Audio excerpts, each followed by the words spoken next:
Same thing with you. If you're a military member, you're riding through Hope Mills, and a cop attempts to pull you over, or say you're riding on a motorcycle. Imagine that was two military guys. Yeah. You know how military guys are. Yeah. Right? Active duty.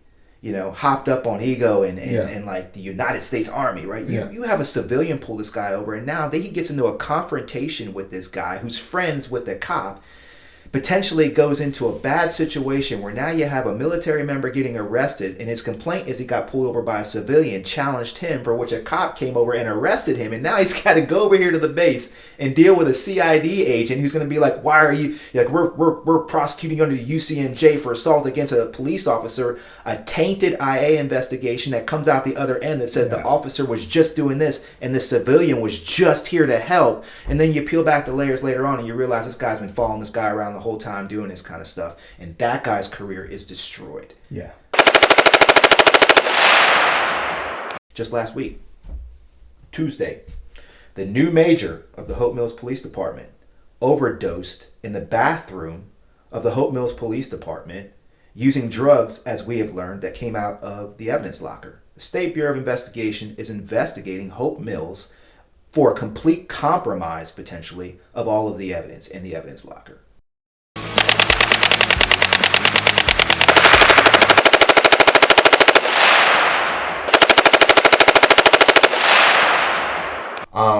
While on the topic of a family call, so I invited you to come out because you are going through some stuff with your family that I don't think anybody should be going through, right? Especially when we spent 20 years fighting to give Americans the freedom that they do have, right? As far as making sure that they're safe, making sure that no harm comes their way. But if you don't mind, just go into what you and your family is going through and what you have going on and how we can help in any ways that we can.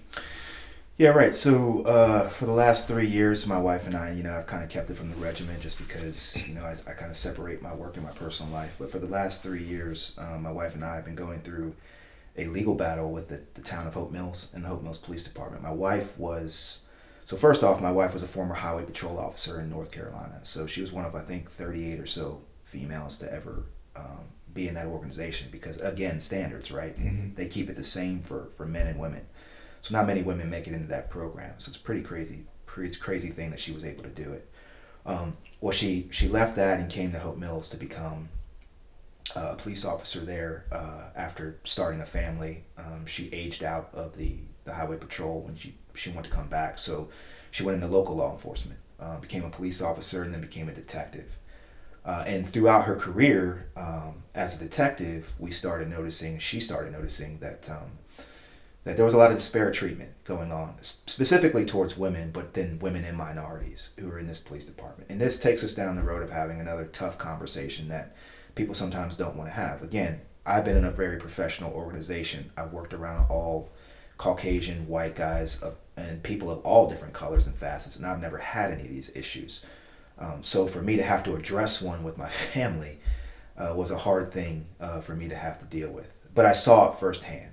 And in taking an objective view as an 18 Fox would, the evidence has spoken for itself, which is that they were marginalizing their women and their minorities and discriminating against them and creating glass ceilings for promotion. So whenever these people would get to the point where they could promote, they would suddenly come up with problems and issues with their performance. They would attack their careers and then knock them back down. And if they complained about it, then they would destroy their careers and get rid of them. Case in point, right? And Hope Mills has been around since, the 1800s, right?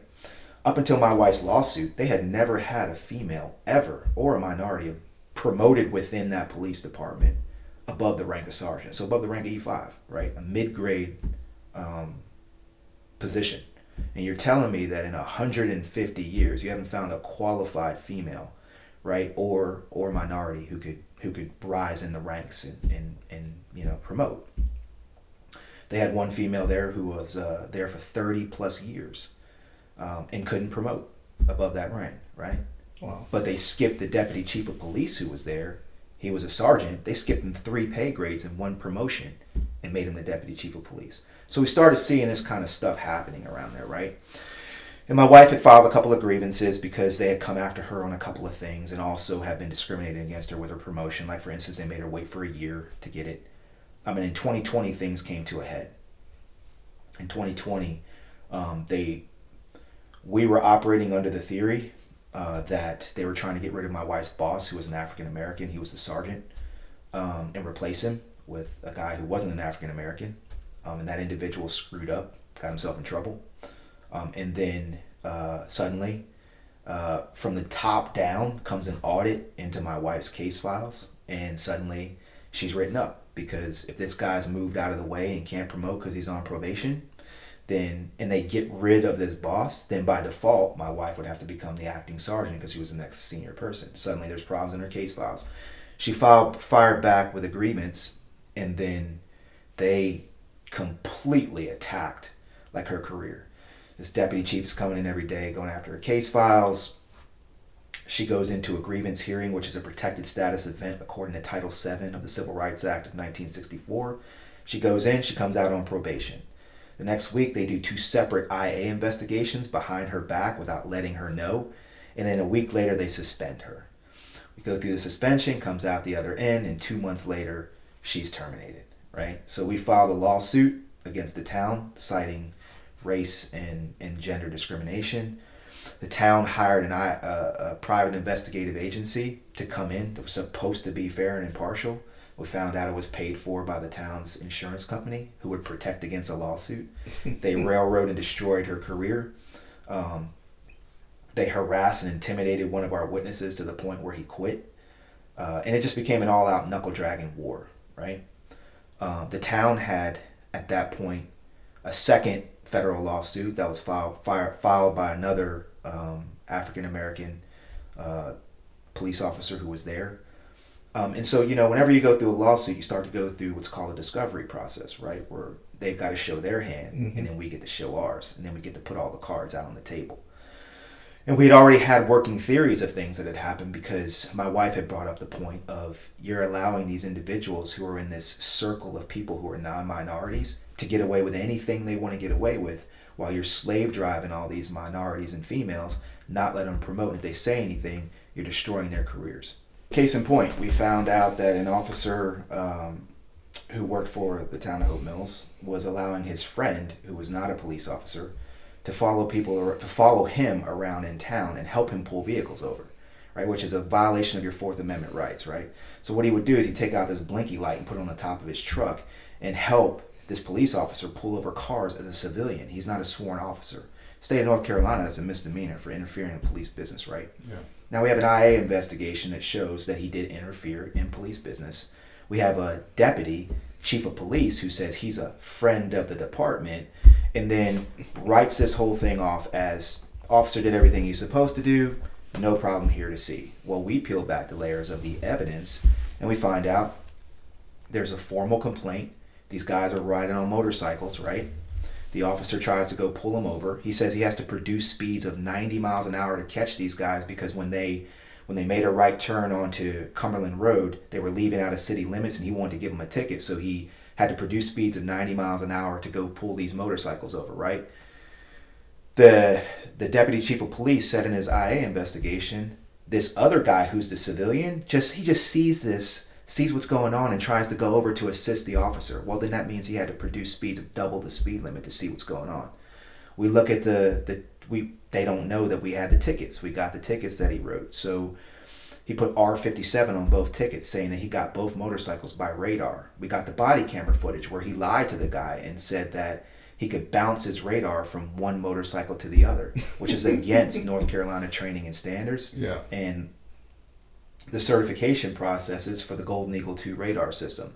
We saw the tickets where he had written the first ticket on the guy that he didn't pull over. So Kevin Moses was this individual, and he didn't pull Kevin Moses over. He pulled another guy over named Ivan Roman. And when he pulled that guy over, you see in the body camera footage that the first ticket that he writes ends up being on Kevin Moses, the guy he didn't pull over. How is that? Because Perry Howe ran down the other guy and forced him over and then forced him to come back to the officer. And when he did that, the officer wrote him a ticket, which showed that they had coordinated their efforts. Town of Hope Mills swept the whole thing under the rug. We found out in our lawsuit, we called them out on that as well as everything else. Suddenly, 2 more tickets appear. So there's actually 4 tickets for this traffic stop. They went back in and amended both tickets and took the speeding charges out of them without a magistrate's signature and then refiled them. And the tickets still have R57 on them, which shows that he put radar for both. Yeah. And the sequence number shows that the officer gave the first ticket to the person his body camera footage confirmed he never actually pulled over. So you look at all these and you put them all together and you go, what does that look like? This looks like an individual. Oh, and by the way, a month later he was promoted. So this guy gets promoted to the sergeant's position right after that, training sergeant's position, right? So we go, let me get this right.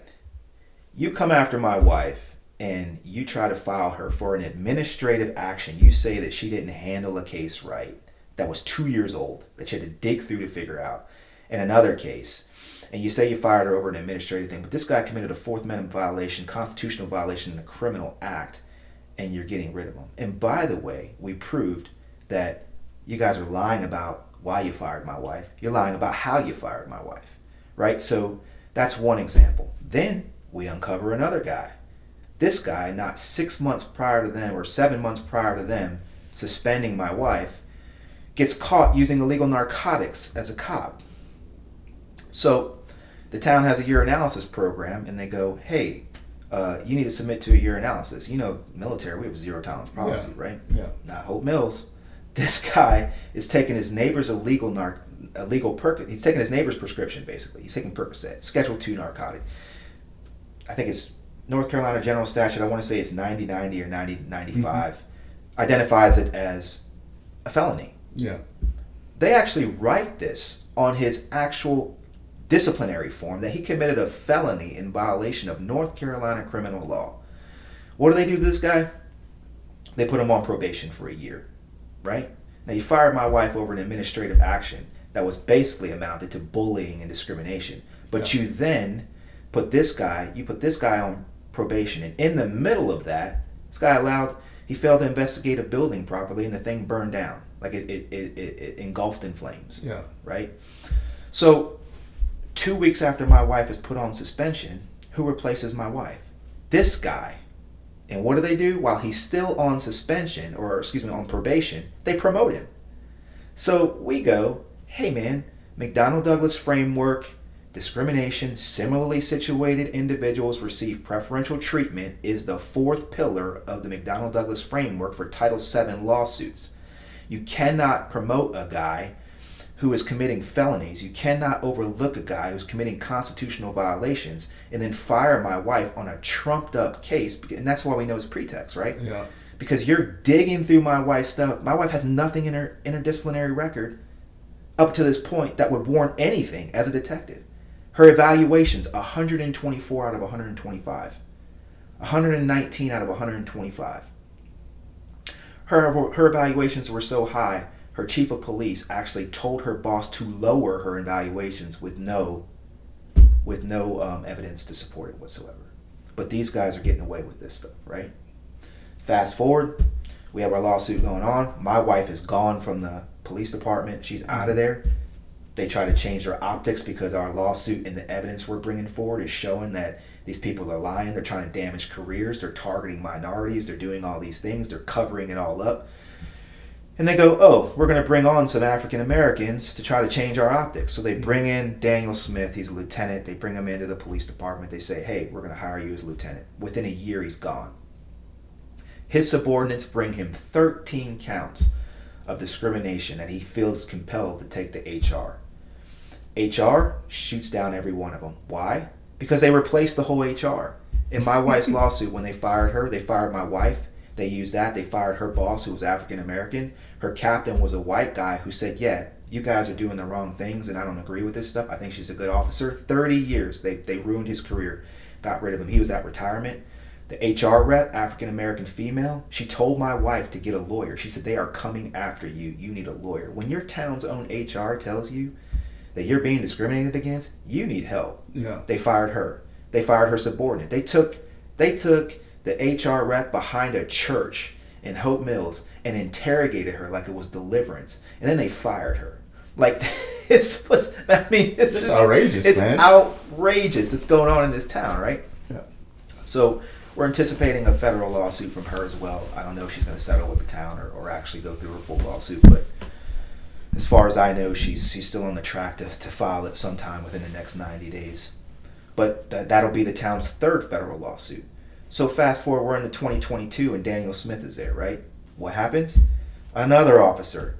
He's riding around in a vehicle, gets wind that he puts on social media, he's drinking from an open container inside of a vehicle, gets written up, counseled for professionalism, for putting that stuff on social media, violates the social media policy of the town. This guy walks right out of the office, calls the deputy chief of police, his friend again in this little circle. Deputy chief of police comes down on top of him, gives the lieutenant, who has a master's degree in criminal justice and has been in law enforcement for 15 years and is a leader in that organization, gives him a reprimand for writing up this guy. Why? This blows my mind, man. And right. for folks that don't know, could you elaborate on where Hope Mills is? Hope Mills sits right here, right outside of Fayetteville, just south of Fayetteville, between Rayford and Fayetteville, right? This town has 16,000 people. Military town. And they're letting this stuff go on. And I mean, it calls into question everything this police department does when it comes to its investigations, when it comes to how it treats its citizens. There is a citizen, I'm sure, out there that has seen a guy in a truck following a police officer, pulling them over, because we have information from people inside the town that said this ain't his first time. He's been doing this for quite a while. This officer's been writing tickets on people, allowing his friend to do this, and the deputy chief at the time is covering it up for his friends. And we have testimony where he says, yeah, these are my friends. I drink with them, I hunt with them. And my wife was like, you're not going to write up your friends. You're not going to go after your friends when they're doing this kind of stuff that you drink and you hunt with. And they came after and destroyed my wife's career. So they replaced the HR rep. They put in someone who was not of color, a female. And then she says, nope, everything's good.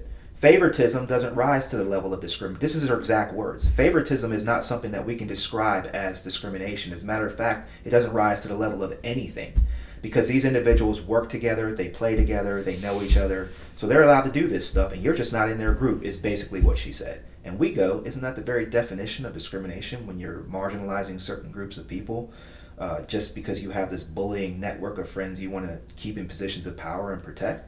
Right? That's what it is. She ends up filing her own complaint and gets paid out by the town, because suddenly discrimination does exist, and it exists against her. Right? So that happens. So then we continue moving forward in this whole soiree, if you will, and they hire on another detective. They bring on an African-American female. They hire directly into the detectives division. 3 months, she's gone. 6-page letter citing discrimination, racist comments, things like they're out on the range shooting and the officers are going, why would we shoot that target? That target's white. We're not going to shoot that. Like, making comments like, I mean, just, she's got this 6-page, thing about how this town is racist, and it's I can't be here, and she's gone. 3 months. Couldn't last 3 months, right? We go all the way forward. We pass Daniel. They pay out his EEOC complaint for, I think, somewhere in the range of about $10,000. Why? Because they needed to focus on our case. So they paid off all these people. They got them all out of the way. They got all these cases settled because they wanted to focus on ours, because we have more evidence, I think, than any case has ever had for one of these. And that brings us into the judicial system, because we brought it before the district court, and we brought it before a district court judge. And what does she do? She knocks the whole thing down at summary judgment, says, yeah, that guy doing drugs, that's okay, because we know he knows, he admitted he had back pain, and so we're gonna say that that's okay. These other guys with their performance records that read like rap sheets, like, that's all right. They don't make good comparators. The deputy chief believed that everything he was doing at the time was right, so we don't see any issues of material fact. And we go, any other case that's gone to trial has had a fraction of what we have, and they have gone to trial and people have won. Yeah. We have direct and circumstantial evidence that they deliberately targeted my wife. They deliberately targeted minorities. They deliberately targeted females. We have one recording of a female here who had a gun to her head as a cop and was going to kill herself because of the way that she was treated at that police department, with her own service pistol, right? We presented all this evidence to the court. They covered it up. They sealed it. Why? Because they don't want this getting out. And it highlights the fact that personal biases, political affiliations, whatever it is driving people to not want to have the hard conversations that we have in SF, where we go, let's sit down at the table and sort this out. If there's furniture moving, then furniture moves. If we got to knuckle down and get into a knuckle drag and fight over this, then we're going to do it. But when we come out the other end, we're going to have a good solution to fix the problem. These people paying tons of money, covering it up. That town has spent $300,000 fighting us in this case. Why? Because they're scared. They are scared. Yeah, they should be, man. They want that GoFundMe page I have down, because when people read it, they go, there's no way this is happening. And then I go, you don't believe me? Well, last week, they replaced, so to get rid of we found during our lawsuit, they started getting rid of all the leadership. So they wiped out pretty much everyone that we accused in our case of committing these types of activities. They're all gone. And the town couldn't fire them because that's bad imagery, right? So they retired them. They resigned them. 2 of them went out on FMLA. They're getting medical benefits from the citizens of the town of Hope Mills for the rest of their lives for doing illegal, immoral, unethical activities. And they're going to get paid for it, right?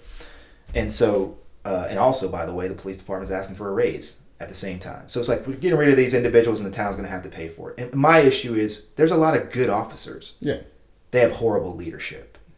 There are a lot of great officers, and those great officers by all means, should get raises, should get the best afforded to them, because we ask these guys to put their lives on the line every single day.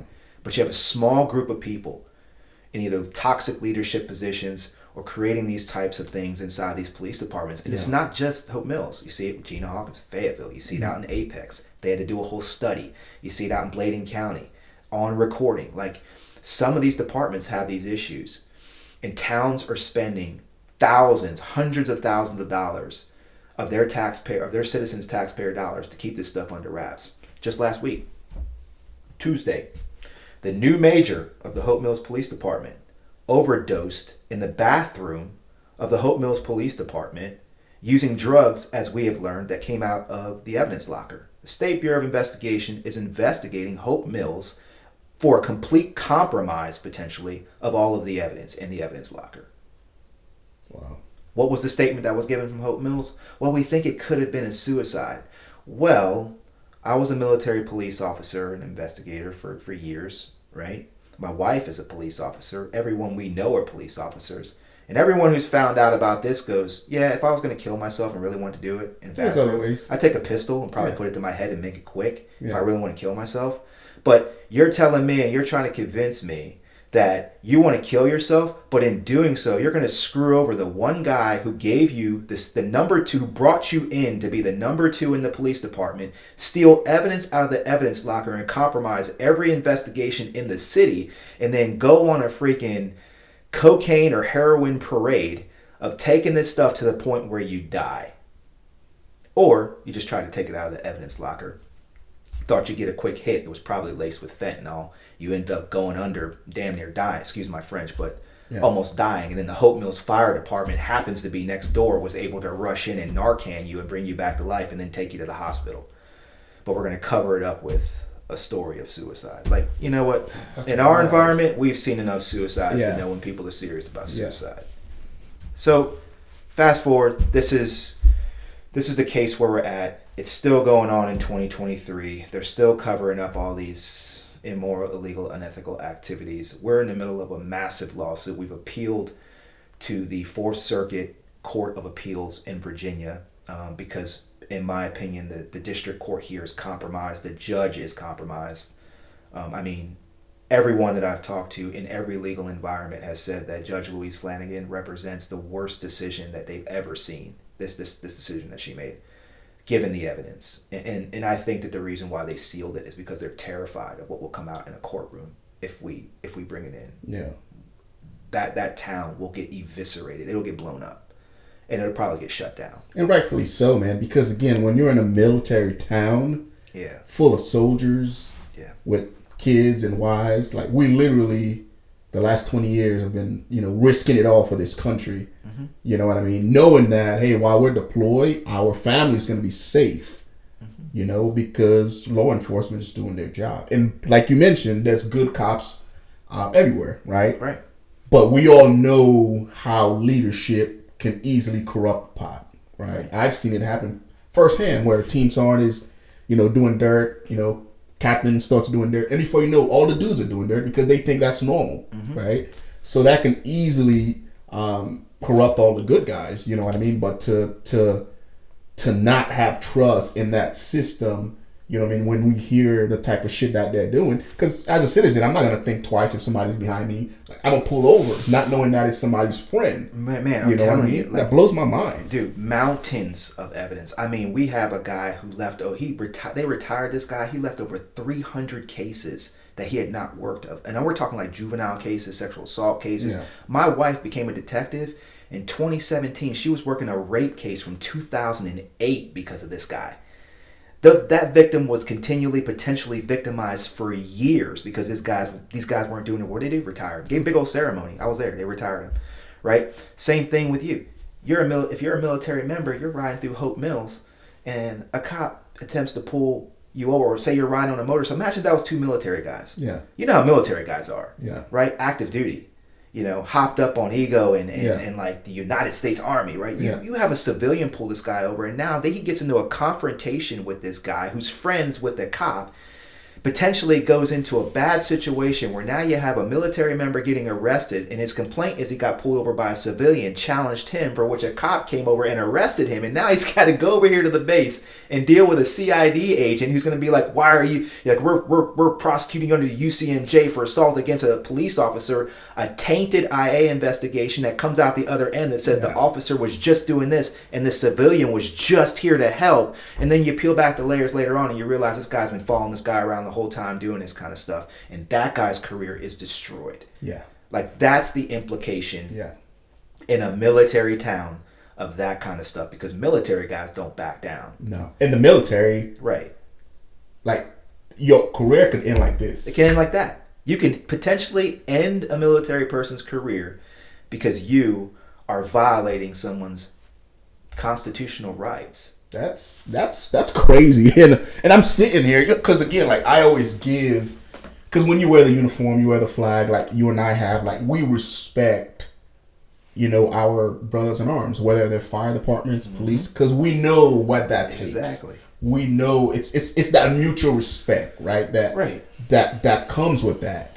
But when you find out that people are all abusing that power and that authority, it's no different than, soldiers being downrange and abusing the fact that they're soldiers to, hurt the locals, right? It's the same concept. Like, we don't stand for that, you know what I mean? And hear it taking place 15 minutes from here, you know what I mean, where I live, where my kids go to school in jiu-jitsu, blows my mind, man, because now, like, it's forever going to be in my head, like, oh, I'm getting pulled over in Spring Lake, like, what's going to, or in not Spring Lake, but Hope Mills, like, what's going on now, you know what I mean? It's crazy. I'll be honest with you, man, I sit in the middle, right? Yeah. I've never actually even voted in my entire career. Yeah. I will start when I retire. Yeah. But I believe our nation has somewhat become so far right and so far left that we can't have a conversation in the center that goes a spade looks like a spade. Yeah. I want to be very clear. I support our police. Same here. 100%. My wife's a cop. I absolutely support her. I volunteered my time to the town of Hope Mills. I trained them on their ranges. Yeah. Their training sergeant was a former group guy. Yeah. And so he's like, hey, man, you mind coming out, providing some RSO, do some RSO stuff. So I come out, teach them some new tactics, show them some stuff, keep them alive, show them what's out there on the streets. Mm-hmm. Same thing, a little bit of CQC here and there, show them some stuff. I donated about $3,000 worth of equipment to that police department. So, I believe in what police do. I believe they're putting their lives on the line every single day. So my argument in my firefighters and first responders, my argument is not saying that every police department in America is racist or discriminatory or whatever. I'm not saying that at all. What I'm saying is that this town has a problem. Mm-hmm. And police departments that do things in any organization, really, that does things like this has a problem. And we have to be willing to say, that's an issue. We need to go back to the drawing board, shut it down, deal with it, correct it, so it does not represent a fabric of America that America should no longer represent. Yeah. Like, that's it. Like, it's that simple. No one's running around waving any flags of racism or discrimination. No one's saying that. What I'm saying is that this town discriminates, and towns who do what they're doing need to be checked, because that's absolutely not right. And you can't expect to send your officers, your fire department members, your first responders out into the world to put their lives on the line when that stuff is inside their heads when they leave the door. Yeah. That's the issue. And so I really appreciate you giving me the opportunity to come on here and have this conversation about it, because it's a precedent setting one, and it's dangerous because it sets up mistrust within the community when there's already you can't have that, man. Like, our military, our police, our firefighters are the first line of defense against things that we have going on, either in our civilian world with criminals and other kinds of things, or in the entire world when it comes to terrorism and attacks against our country. If our people, if our nations lose faith in our first responders, and our faith in our policing systems, and faith in the system of justice, then we're setting ourselves onto a very dangerous path. Yeah.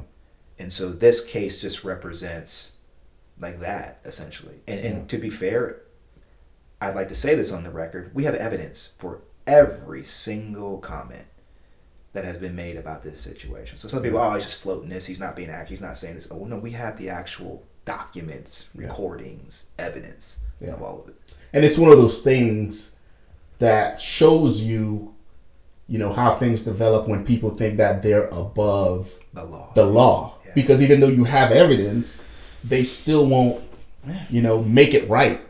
They keep fucking doing the same shit. They keep suppressing, and you're like, hey, I have the evidence, but they are confident enough in the system of how broken it is to let it go to, the freaking district court, because they know, hey, it's not going to make it anywhere over there. Like, we own that too. I mean, it really is what it is. I mean, the judge, literally the judge, as an 18 Fox, as an intelligence guy, we look at this and we go, okay, I understand that when we're building a target packet or we're going up against a guy, it has to be tight. It's evidence-based. Yeah. We are making the case.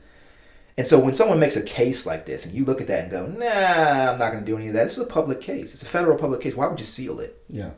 Because you don't want anyone reading what that looks like. Because someone's going to look at that and go, that is completely one-sided. You discounted everything. She discounted. She never even mentioned that the HR director told my wife. The reason why we got a lawyer was because the HR director told my wife she needed one. Yeah. That right there presents issues of material fact. We go through discovery and our lawyers say, are you reading this? I'm like, yeah, they actually wrote he committed a felony on the document. Like, they actually put he committed a felony. I'm like, yeah, he's a cop. Yeah, and they kept him on. Right, he kept him on. Yeah, that's wild, man. But yeah, folks, like I said, I'm going to attach a fundraiser to this episode, right? Because like Carl mentioned, they are fighting this, and he does have a GoFundMe account, and they are raising money to go towards defending his wife. And again, as a fellow Green Beret, I'm sure all the other Green Berets watching this will all be on your corner, because I don't think anybody watching this stands for that. You know what I mean? So by all means, guys, go fucking support. Carl, where can people find you if they want to reach out, if they want to help in any way, shape, or form? Where can they find you? Yeah, too easy. You can look me up. I'm on LinkedIn. You can look me up. I'm on, what is it? I've recently gotten onto Twitter, or X is what it's called. I was never a social media guy, so now I'm on it. My wife's Facebook, we share it. So Antoinette Carl Hurtt on Facebook, you can find us there. Okay. So yeah, or you can just give me a call.